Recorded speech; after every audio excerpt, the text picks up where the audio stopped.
T20 ವಿಶ್ವಕಪ್ start ಆದರೂ ಕೂಡ ಪಾಕಿಸ್ತಾನದ ನೌಟಂಕಿ ನಾಟಕ ಮಾತ್ರ ನಿಂತಿಲ್ಲ. ದಿನಕ್ಕೊಂದು ಬಣ್ಣ ಬದಲಾಯಿಸ್ತಾನೆ ಇದ್ದಾರೆ. ಇಷ್ಟು ದಿನ ಭಾರತದ ವಿರುದ್ಧ ಮ್ಯಾಚ್ ಆಡಲ್ಲ, ಬಾಯ್ಕಾಟ್ ಅಂತ ಫುಲ್ ಬಿಲ್ಡಪ್ ತಗೊಂಡಿದ್ರು. ಆದರೆ ಈಗ ಯೂ ಟರ್ನ್ ಹೊಡೆದಿದ್ದಾರೆ. ಪಂದ್ಯವನ್ನು ಆಡ್ತೇವೆ, ಆದರೆ ಕಂಡೀಷನ್ಸ್ ಅಪ್ಲೈ ಅಂತಿದ್ದಾರೆ.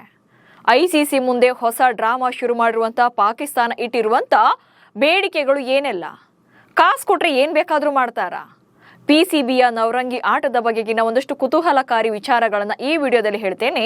ನಾನು ಶಾಂತ, ನೀವು ಸುದ್ಯಾನದ ಸಬ್ಸ್ಕ್ರೈಬರ್ ಆಗೋದಕ್ಕೆ ಮರಿಬೇಡಿ. ICC ಟೂರ್ನಿಗಳು ಅಂತ ಬಂದಾಗ ಎಲ್ಲಾ ಪಂದ್ಯಗಳು ಒಂದು ಲೆಕ್ಕ ಆದ್ರೆ, ಇಂಡೋ ಪಾಕ್ ವಾರ್ ಅಂದ್ರೆ ಇಂಡೋ ಪಾಕ್ ಕ್ರಿಕೆಟ್ಗಳದ್ದೇ ಮತ್ತೊಂದು ಲೆಕ್ಕ. ಅದು ಅಭಿಮಾನಿಗಳ ಕ್ರೇಜ್ ಇರ್ಬೋದು, ಅಥವಾ ಮೈದಾನದೊಳಗಿನ ಬಿಸಿ ಇರ್ಬೋದು, ಅಥವಾ ಫೈನಾನ್ಷಿಯಲ್ ಟರ್ನ್ ಓವರ್ ಕೂಡ ಇರಬಹುದು. ಎಲ್ಲದರಲ್ಲೂ ನಂಬರ್ 1. ಸೊ ಇದೇ ದುಡ್ಡಿನಿಂದಲೇ ICC ತನ್ನ ಖರ್ಚು ವೆಚ್ಚಗಳನ್ನು ಆಲ್ಮೋಸ್ಟ್ ಸರಿದೂಗಿಸುತ್ತೆ. ಹಾಗೆ T20 ವಿಶ್ವಕಪ್ನಲ್ಲೂ ಕೂಡ ಈ ಸಲ 5,500 ಕೋಟಿ ವಹಿವಾಟಿನ ಲೆಕ್ಕ ಹಾಕಿದ್ರು. ಆದರೆ ಈಗ ಪಾಕಿಸ್ತಾನ ಪಂದ್ಯವನ್ನು ಆಡಲ್ಲ ಅಂತ ಇರೋದಕ್ಕೆ ICC ತಲೆ ಕೆಡಿಸ್ಕೊಂಡಿದೆ. ಸೊ PCBಯ ಮನವೊಲಿಸ್ತಾ ಇದೆ. PCB ಮತ್ತು BCB ಜೊತೆ ಸಭೆ ನಡೆಸಿದ ICC. ಫೆಬ್ರವರಿ 15ರಂದು ಶ್ರೀಲಂಕಾದ ಕೊಲಂಬೋದಲ್ಲಿ ಭಾರತ ಹಾಗೆ ಪಾಕಿಸ್ತಾನದ ಪಂದ್ಯವನ್ನು ಫಿಕ್ಸ್ ಮಾಡಲಾಗಿದೆ. ಆದರೆ ಪಾಕಿಸ್ತಾನ ಪಂದ್ಯದಿಂದ ಹಿಂದೆ ಸರಿಯೋದಾಗಿ ಹೇಳಿದೆ.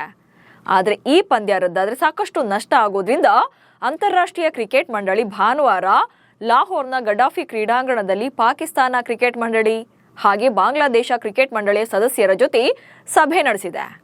ಭಾರತದ ಜೊತೆ ಪಂದ್ಯವನ್ನು ಆಡುವಂತೆ PCBಗೆ ಒತ್ತಾಯಿಸಿದೆ. ಸುಮಾರು 4ರಿಂದ 5 ಗಂಟೆಗಳ ಸಭೆ ನಡೆದಿದೆ. ಆದರೆ ಕ್ಲೈಮ್ಯಾಕ್ಸ್ ಅಲ್ಲಿ ಯಾವುದೇ ರೀತಿಯ ಘೋಷಣೆ ಆಗಿಲ್ಲ. ಪಾಕಿಸ್ತಾನ ಕ್ರಿಕೆಟ್ ಮಂಡಳಿ ತನ್ನ ಪಾಕಿಸ್ತಾನ ಸರ್ಕಾರದಿಂದ ಅನುಮತಿಯನ್ನು ಪಡೆದು ಮುಂದಿನ ನಿರ್ಧಾರವನ್ನು ತಗೊಳ್ತೀವಿ ಎಂದಿದ್ದಾರೆ. ಹಾಗೆ ಸಭೆಯಲ್ಲಿ ICCಯ ಮುಂದೆ ಕಂಡೀಷನ್ಗಳನ್ನು ಕೂಡ ಹಾಕಿದ್ದಾರೆ. ತಮ್ಮ ಷರತ್ತುಗಳನ್ನು ಒಪ್ಪಿದ್ರೆ ವಿಶ್ವಕಪ್ನಲ್ಲಿ ಭಾರತ ವಿರುದ್ಧ ಪಂದ್ಯವನ್ನು ಆಡೋಕೆ ನಾವು ರೆಡಿ ಎಂದಿದ್ದಾರೆ. ಅಷ್ಟಕ್ಕೂ ಪಾಕಿಸ್ತಾನ ಇಟ್ಟಿರುವಂತಹ ಡಿಮ್ಯಾಂಡ್ಸ್ ಏನು ಅನ್ನೋದನ್ನ ಒಂದೊಂದಾಗಿ ಹೇಳ್ತಾ ಹೋಗ್ತೇನೆ ನೋಡಿ. ಮೊದಲನೇದಾಗಿ ಪಾಕಿಸ್ತಾನದ ಷರತ್ತು ಏನಂದ್ರೆ, ವಾರ್ಷಿಕ ICC ಆದಾಯದಲ್ಲಿ ಹೆಚ್ಚಿನ ಪಾಲನ್ನ ಕೊಡಬೇಕು. ಸೊ ICCಯಿಂದ ಇಂತಿಷ್ಟು ಅಂತೇಳಿ ವರ್ಷಕ್ಕೆ ತನ್ನ ಸದಸ್ಯ ಕ್ರಿಕೆಟ್ ಮಂಡಳಿಗಳಿಗೆ ಹಣವನ್ನು ಸಂದಾಯ ಮಾಡಲಾಗುತ್ತೆ. ಸೊ ಇನ್ಮುಂದೆ ಈಗ ಕೊಡ್ತಾ ಇರುವಂಥ ಹಣಕ್ಕಿಂತ ಜಾಸ್ತಿ ಹಣವನ್ನು ಕೊಡಬೇಕು ಅಂತೇಳಿ ಪ್ರಸ್ತಾವನೆಯನ್ನು ಅಥವಾ ಷರತ್ತನ್ನು ಹಾಕಿದೆ. ಸೊ ಆದಾಯ ವಿತರಣೆಯಿಂದ ಪಾಕಿಸ್ತಾನ ಪ್ರಸ್ತುತ 4ನೇ ಸ್ಥಾನದಲ್ಲಿದೆ. ಅಂದರೆ ಅತಿ ಹೆಚ್ಚು ಆದಾಯ ಗಳಿಸುವಂಥ 4ನೇ ದೇಶವಾಗಿದೆ. ICCಯ ಒಟ್ಟು ಆದಾಯದ 5.75% PCB ಹಣವನ್ನು ಪಡೆಯುತ್ತೆ. 2023ರ ಅಂಕಿಅಂಶಗಳ ಪ್ರಕಾರ ಹೇಳೋದಾದ್ರೆ ಪಾಕಿಸ್ತಾನ ವಾರ್ಷಿಕವಾಗಿ ICCಯಿಂದ $34.51 ಮಿಲಿಯನ್ ಹಣವನ್ನು ಪಡೆಯುತ್ತೆ. ಇದೇ ಹಣದಿಂದಲೇ ಪಾಕಿಸ್ತಾನ ಕ್ರಿಕೆಟ್ ಮಂಡಳಿ ನಡೀತಾ ಇರೋದು ಕೂಡ. ಯಾಕಂದ್ರೆ ಅವರಿಗೆ ಬೇರೆ ಕಡೆಯಿಂದ ಆದಾಯ ಇಲ್ಲ. PSL ಕಡೆಯಿಂದಲೂ ಕೂಡ ಹೇಳಿಕೊಳ್ಳುವಂತ ವಹಿವಾಟು ಆಗ್ತಾ ಇಲ್ಲ. ಈ ಪೈಕಿ 3 ಮಂಡಳಿಗಳು PCBಗಿಂತ ಜಾಸ್ತಿ ಹಣವನ್ನು ಗಳಿಸುತ್ತವೆ.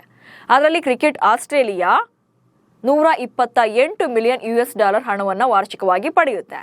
ಇನ್ನು ಇಂಗ್ಲೆಂಡ್ ತಂಡ ಹಾಗೆ ವೇಲ್ಸ್ ಕ್ರಿಕೆಟ್ ಮಂಡಳಿ US ಡಾಲರ್ $139 ಮಿಲಿಯನ್ ಹಣವನ್ನು ಸಂಪಾದನೆ ಮಾಡುತ್ತೆ, ಅಂದರೆ ICCಯಿಂದ ಪಡೆಯುತ್ತೆ.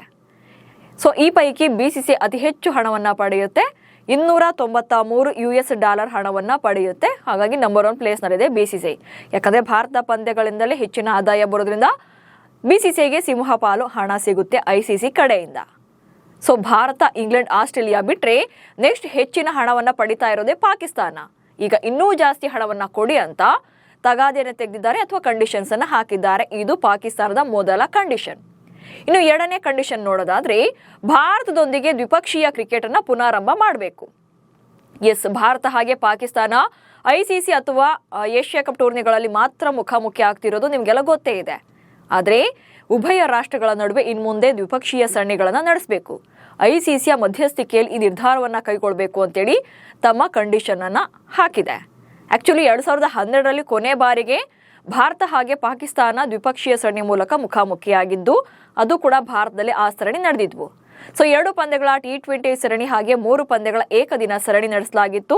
ಈ ವೇಳೆ T20 ಸರಣಿ ಉಭಯ ತಂಡಗಳು ಒಂದೊಂದು ಪಂದ್ಯವನ್ನ ಗೆದ್ದುಕೊಂಡು ಅಂತಿಮವಾಗಿ ಸಮಬಲ ಸಾಧಿಸಿದ್ರು. ಬಟ್ ಏಕದಿನ ಮಾದರಿಯಲ್ಲಿ ಪಾಕಿಸ್ತಾನ 2 ಪಂದ್ಯಗಳನ್ನು ಗೆದ್ರೆ ಭಾರತ 1 ಪಂದ್ಯವನ್ನು ಗೆದ್ದಿತ್ತು. ಹೀಗಾಗಿ ಪಾಕಿಸ್ತಾನ ಏಕದಿನ ಸರಣಿಯನ್ನ ಗೆದ್ದುಕೊಂಡಿತ್ತು. ಆನಂತರ ಉಭಯ ತಂಡಗಳು ಮತ್ತೆ ಸರಣಿಗಳಲ್ಲಿ ಮುಖಾಮುಖಿ ಆಗಿಲ್ಲ.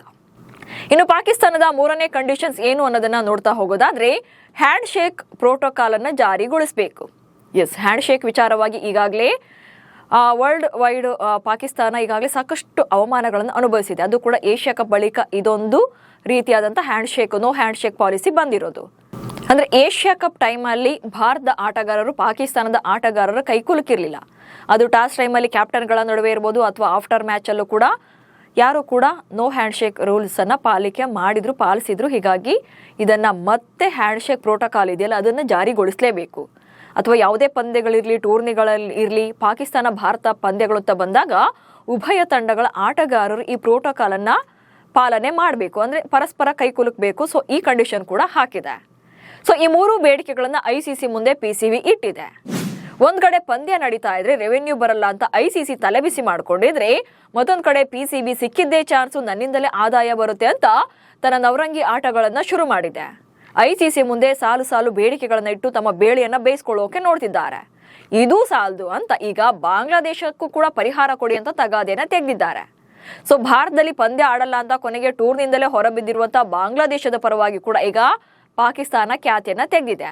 ಅವರ ಪರವಾಗಿ ಕೂಡ 3 ಬೇಡಿಕೆಗಳನ್ನ PCB ಇಟ್ಟಿದೆ. ಸೊ ಬಾಂಗ್ಲಾ ಪರವಾಗಿ ಧ್ವನಿ ಎತ್ತಿರುವಂತ ಪಾಕಿಸ್ತಾನ ಇಷ್ಟೆಲ್ಲ ನಾಟಕಗಳನ್ನ ಆಡಿತ್ತು.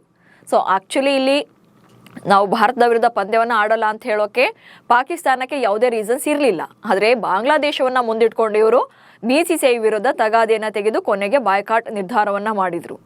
ಸೊ ಪಾಕಿಸ್ತಾನ ಇಲ್ಲಿ ಭಾರತದ ವಿರುದ್ಧ ಪಂದ್ಯವನ್ನ ಆಡಲ್ಲ ಅಂತ ಡ್ರಾಮಾ ಮಾಡೋಕೆ ಶುರು ಮಾಡಿದೆ.